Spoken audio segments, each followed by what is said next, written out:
This is Naim and you are watching Laravel class in Bangla. Today we are going to learn about routes.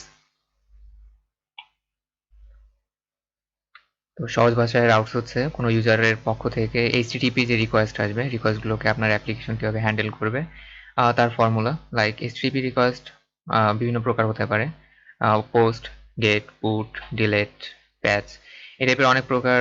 HTTP verb বলে এগুলোকে। HTTP ভার্বের উপর depend করে আপনার application কিভাবে কাজ করবে তা ডিফাইন করে দেওয়া হচ্ছে যে রাউটসের কাজ। তো প্রথমে আমরা নেটবিনসে আমাদের প্রজেক্ট ওপেন করি। ওকে, দেন পুরাতন লারাভেল ভার্সনগুলোতে আপনার routes.php-র মাধ্যমেই সাধারণত এপিআই, ওয়েব এবং কনসোল 3 প্রকারের রাউটস কমপ্লিট করা হতো, কিন্তু বর্তমানে নতুন ভার্সনগুলোতে রাউটসের জন্য আলাদা ফোল্ডার করা আছে রাউটস।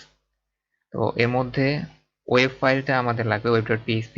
এর মধ্যে আমরা যে রাউট ডিফাইন করে দিব তা ওয়েব অ্যাপ্লিকেশনের জন্য কাজে লাগবে, ওয়েব ইন্টারফেসের জন্য।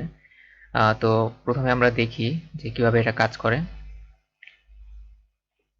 রাউট নামে একটা ক্লাসের গেট যে মেথড আছে, মেথডকে আমরা কল করেছি। তো প্রথমে দেখে স্ল্যাশ, তার মানে হচ্ছে যে যদি কোনো কেউ রুট ফোল্ডারে অর্থাৎ ডোমেইনে হিট করে তাহলে আপনার ক্লোজার ফাংশন আমরা চালু করতেছি, একটা অ্যানোনিমাস ফাংশন, তা রিটার্ন করতেছে একটা ভিউ ওয়েলকাম। আমরা দেখি ভিউ ফোল্ডার কোথায় আছে, রিসোর্সেস, ভিউজ। তো welcome.blade.php এই ফাইলটাকে ওপেন করতেছে যখন আমরা মেইন ডোমেইন হিট করতেছি laravel.test।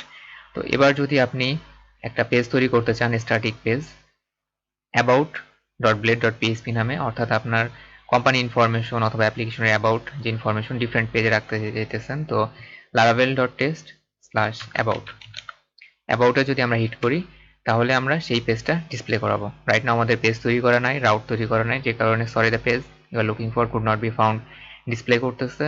তো এবার আমরা যে কাজ করব তা হচ্ছে রাউট তৈরি করব এবং কিভাবে ভিউ এর মধ্যে অ্যাবাউট পেজ দেখানো যায় তা দেখব। অ্যাবাউট পেজের জন্য আমরা প্রথমে নতুন একটা রাউট তৈরি করি, রাউট গেট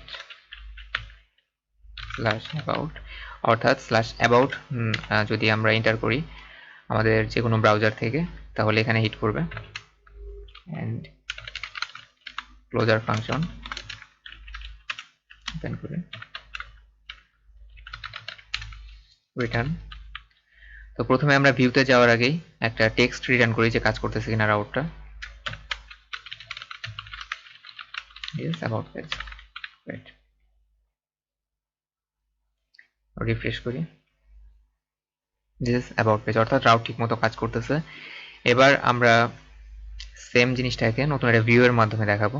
যেমন আপনার ওয়েলকাম পেজ যে ভিউ দেখাচ্ছে welcome.blade.php, সেরকম একটা ফাইল আমরা তৈরি করব যাতে অ্যাবাউটে যখন আমরা হিট করি তখন ওই পেজটা দেখাবে।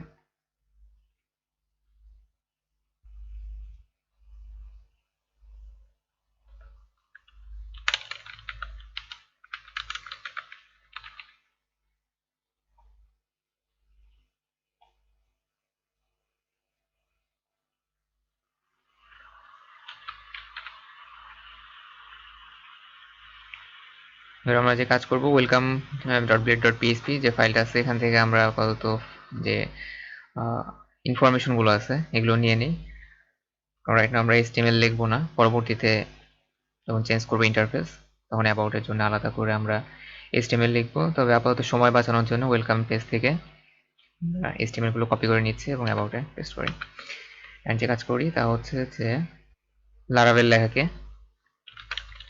অ্যাবাউট পেজ দিয়ে চেঞ্জ করি, যাতে আমরা বুঝতে পারি যে আমরা অ্যাবাউট পেজ আসছি। এন্ড এই রিটার্নটাকে আমরা চেঞ্জ করে ভিউতে দিয়ে দিই, ভিউ। এখানে আপনাকে পুরো ভার্সন লেখা লাগবে না, about.blade.php, ওটা অ্যাবাউট লিখলে হবে। রিফ্রেশ, অ্যাবাউট পেজ তাহলে কাজ করতেছে। তো আরেকটা জিনিস যেটা আপনারা হয়তো দেখতেছেন যে আমরা পিএসপি ফাইলের লাস্টে অর্থাৎ about.blade.php লিখতেছি। তো ব্লেড কেন লিখতেছি? ব্লেড হচ্ছে লারাভেলের টেমপ্লেটিং ইঞ্জিন।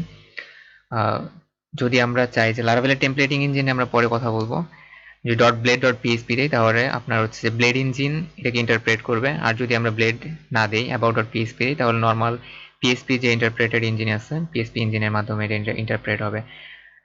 তো ব্লেড ইঞ্জিনের অনেক সুবিধা আছে, ওটা নিয়ে আমরা পরে কথা বলবো। তো আজ এ পর্যন্তই। See you in next video.